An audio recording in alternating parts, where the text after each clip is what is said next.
For the land, kalidad na trabaho, serbisyo garantisado. For the land, sa pagangat, sama-sama tayo. For the land. Welcome mga ka-For the Body sa ating YouTube channel. At kung bago ka pa lang, subscribe nyo po, i-follow nyo po ang channel natin, i-like nyo po itong video na to, then click subscribe and i-hit yung notification bell para lagi kayong updated sa ating lahat ng mga videos. So ito na, panoorin na natin mga ka-For the Bodies. Yes, good morning mga ka-For the Bodies. What a beautiful and lovely day. Kumusta po kayo?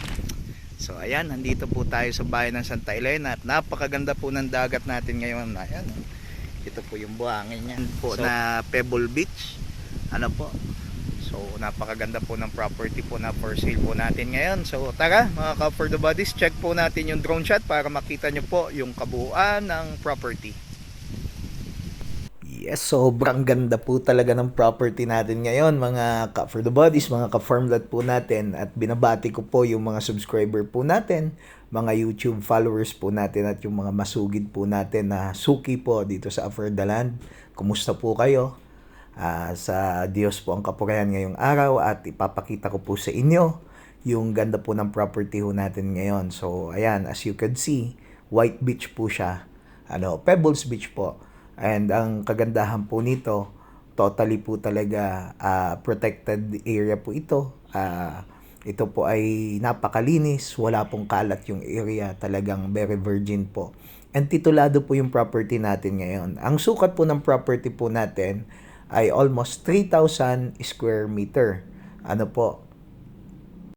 To be exactly, ang sukat po niya ay 3,617 square meter.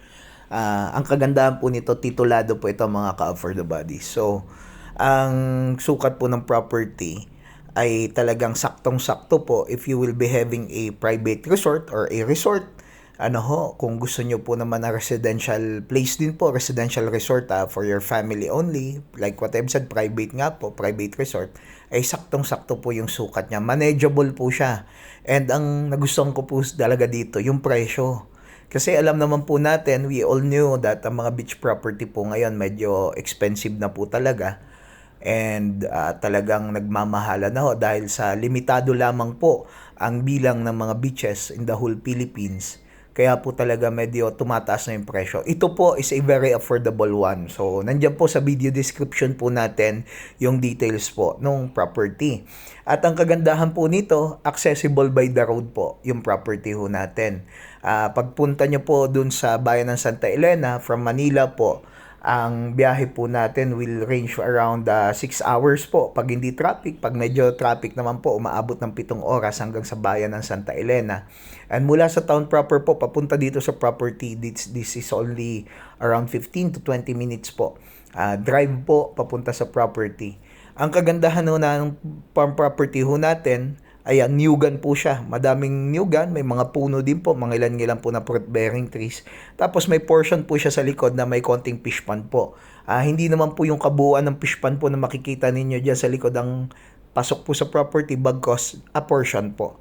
Okay? Ngayon, ang isa sa nagustuhan ko ho dito, marami kasing beaches na ibinebenta ho na para po dun sa iba, sa mga gustong bumili ng property, ang gusto nila accessible by the road, madaling puntahan, by land lang po ang travel, hindi na po tatawid ng isla. So ito, akma po sa inyo. So tayo, medyo sanay po tayo sa beaches. Last time po, may mga na-transact po tayo mga beach properties. Yung pinaka-last ko po is yung sa Calaguas.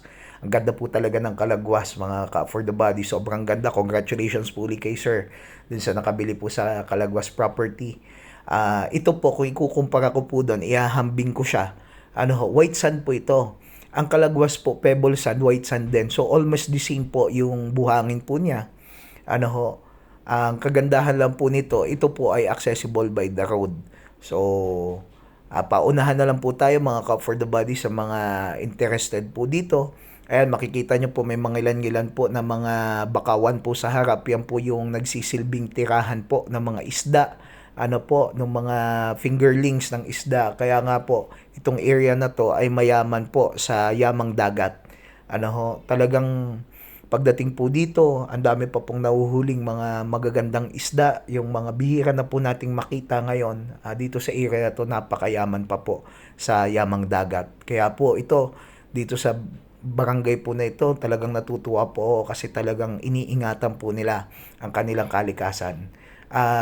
Isa pa po sa nagustuhan ko dito, para po tayo nasa paradise. So, when I see this, sabi ko paraiso po talaga mga ka-for the bodies, talagang nagagandahan po ako.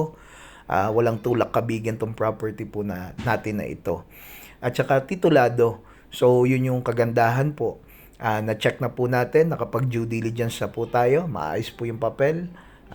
Yung pong buyer po natin ay mga buyer po natin na gusto bumili po, you could contact me. Andyan po yung number po natin sa upper right hand corner ng screen. Ang kabuuang sukat po nito is almost 1.2 hectares actually. Pero yung titulado po at ready na po para ibenta is yung 3,000.